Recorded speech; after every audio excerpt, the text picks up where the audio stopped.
美菲等国联合参与的肩并肩军事演习活动目前正在进行中，演习将持续到5月10号。外界注意到，一段时间以来，菲律宾频繁挑动南海局势，破坏中菲关系，引发菲律宾国内强烈不满，因此有不少民众走上街头抗议美菲联演。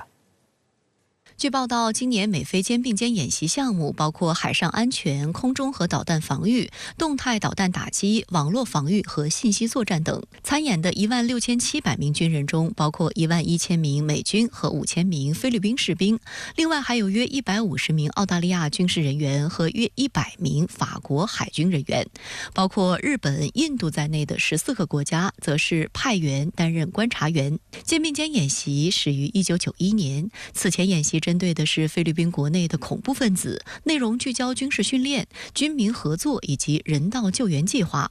后来演习内容不断扩展，甚至包括大量进攻性极强的科目，根本目的就是保持美军在东南亚地区的长期存在。 菲律宾方面早在演习开始前就炒作称，今年的演习将创下多个第一。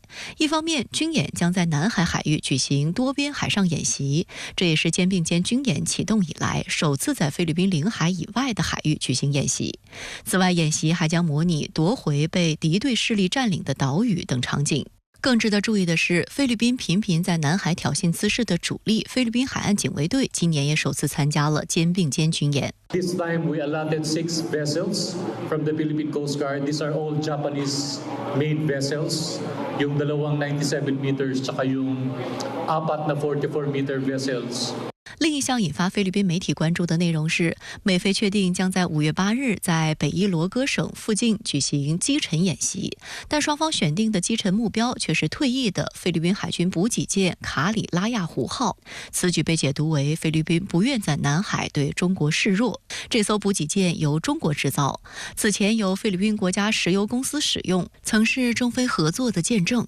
直到2014年，菲律宾国家石油公司将卡里拉亚湖号捐赠给菲律宾海军。菲律宾海军高级官员23号辩称，选择卡里拉亚湖号进行击沉演习纯属巧合。It's just coincidental.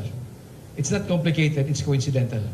That's the issue with that. The vessel has been used in the Philippines for a long, long time. So any attachment, if ever there is any, doesn't.由于两国的演习规模、内容以及演习地点颇为敏感，多家外媒认为今年的肩并肩演习将加剧美菲与中国的紧张关系。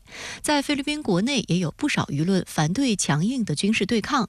菲律宾 NAC 电视台报道称，22号不少菲律宾民众聚集在军演开幕式举办地、非武装部队总部外举行集会抗议。 We are worried that the Balikatan military exercises linked to increasing foreign military build-up will lead to an escalation of conflict in our region, instead of finding diplomatic ways on asserting peace. 菲律宾众议员阿林·布罗萨斯也对美菲演习表示谴责。他说，美国精心策划的肩并肩演习是一场战争预演。